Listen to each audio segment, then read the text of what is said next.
né? Ele acabou se referindo a essa situação, respondendo, né? Ah, mas vai investigar quem se o pessoal tá morto, né? Vamos acompanhar o que disse o vice-presidente da República a respeito desse assunto, que está polemizando ainda mais esta situação. É a mesma coisa que a gente voltar para a ditadura do Getúlio, né?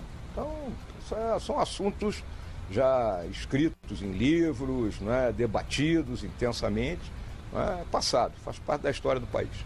O senhor defende algum tipo de apuração em relação a... Apurar o quê? Os caras já morreram tudo, pô. Vai trazer os caras do túmulo de volta lá? Nada. Você tem que conhecer a história. A história, ela sempre tem dois lados ao ser contada, né?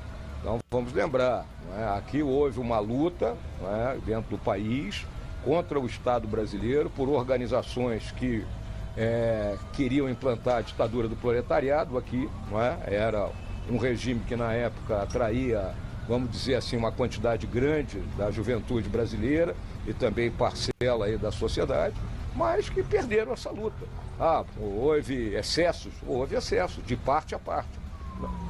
Não vamos esquecer o tenente Alberto, lá da PM de São Paulo, morto a coronhada pelo Lamarck e os fascínoras dele, né?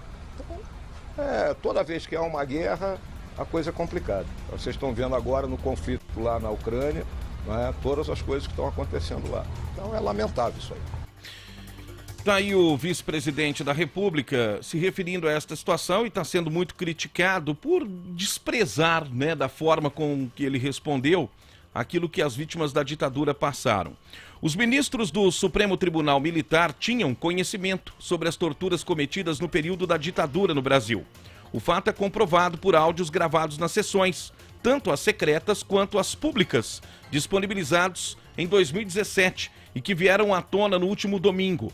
Entre as violências que chegaram às mesas dos ministros, a tortura de grávidas, violência contra a mulher, uso de martelos para obter confissões e um sólido entendimento de que as polícias eram violentas com os presos. As gravações foram divulgadas pela jornalista Miriam Leitão no jornal Globo, a partir de análise do historiador Carlos Fico, especialista do período e professor de História da Universidade Federal do Rio de Janeiro. São trechos dos áudios que foram divulgados até agora e que reúnem elementos e detalhes da tortura praticada no período da ditadura militar. Em um dos áudios, o general Rodrigo Otávio descreve denúncias de torturas em instalações militares.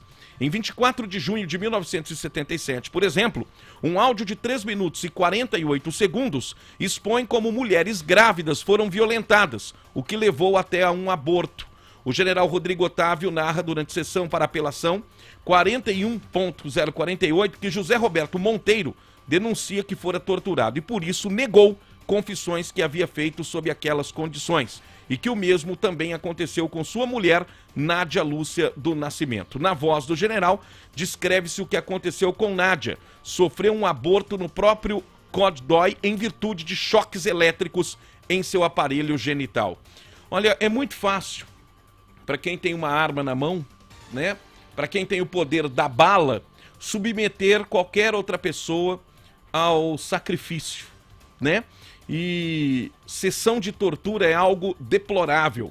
O vice-presidente da República, quando fala, tem que conhecer a história, ele tem que saber também que ele não está ali para dar lição de história, ele não está numa sala de aula. Isso tudo tem efeito. Essas pessoas que foram vítimas desta situação têm familiares. Tem pessoas que sentem, que se comovem e que a história nos ensine para que isso não se repita. Porque é muito fácil, Nando. Eu já ouvi uma vez de um oficial, né, a seguinte situação. Olha, a coisa mais fácil que tem, né, para um militar aí das Forças Armadas é bater num civil desarmado, numa pessoa que não tem como se defender. Então você se impõe pela força da bala. Você não se impõe pela força intelectual, pela força do diálogo. É pela violência. E como é que pode as pessoas rirem em cima de uma situação como essa? Debocharem até de uma situação como essa. Então esses áudios são importantes, sim. São importantes para a gente chegar à conclusão e lutar para que essas situações não se repitam. Como que sente Como que se sente um familiar, ô Nando, de uma das vítimas aí, ao ver o vice-presidente da República, que é um general, se comportar dessa maneira? Será que a gente já tentou se colocar no lugar? A gente não pode esquecer, Lincoln, que há muitos filhos que cresceram sem os pais, brutalmente assassinados nessa época, não é? A gente não pode esquecer que há pais que até hoje não conseguiram enterrar os seus filhos, porque os corpos simplesmente desapareceram. Então é um período muito triste da nossa história e que tem que ser encarado com o máximo respeito. Daqui 500 anos, daqui 1 milhão de anos, tem que ser encarado com o máximo respeito.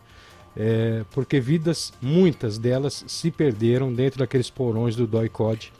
O filho do presidente, o Eduardo Bolsonaro, ele debochou de uma das vítimas da ditadura recentemente, não foi isso? Da própria Miriam Leitão. Da própria Miriam Leitão, dizendo que divulgou tinha esses pena áudios. da cobra, porque deixaram uma cobra perto dela, ela estava grávida, deixaram ela trancada numa sala escura com a cobra dentro lá para apavorá-la, né?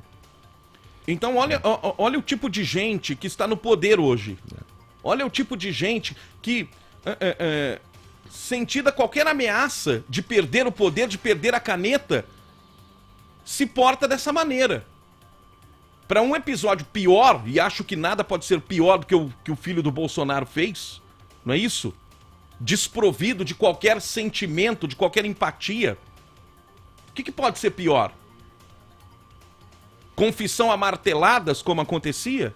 Os áudios também expõem uma série de detalhes das torturas praticadas. No dia 15 de junho de 76, o ministro togado Amarildo Lopes Salgado expõe um desses casos. O áudio tem 2 minutos e 33 segundos e trata-se da apelação, referente a um assalto a banco. O crime não teve causa política, mas os assaltos do tipo também eram julgados pelo Supremo Tribunal Militar de acordo com as regras da época. O acusado confessa ter assaltado 2 bancos, mas destaca que no assalto em questão não teve culpa. O ministro afirma que há 2 policiais citados pela vítima da tortura, que recebeu marteladas para confessar o crime.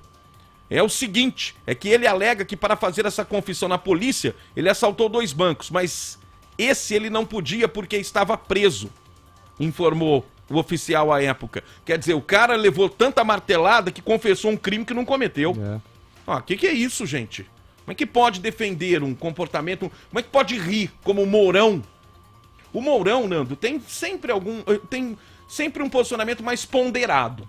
Não foi? Eu sempre gostei muito dele até ontem. Ele sempre teve um posicionamento um pouco mais ponderado, mais moderado do que o próprio presidente, que também é militar, o Jair Bolsonaro. Mas nessa ali parecem ter pisado no calo do Mourão, né? Ele parece ter se sentido ofendido com as perguntas. Por ser um militar, será?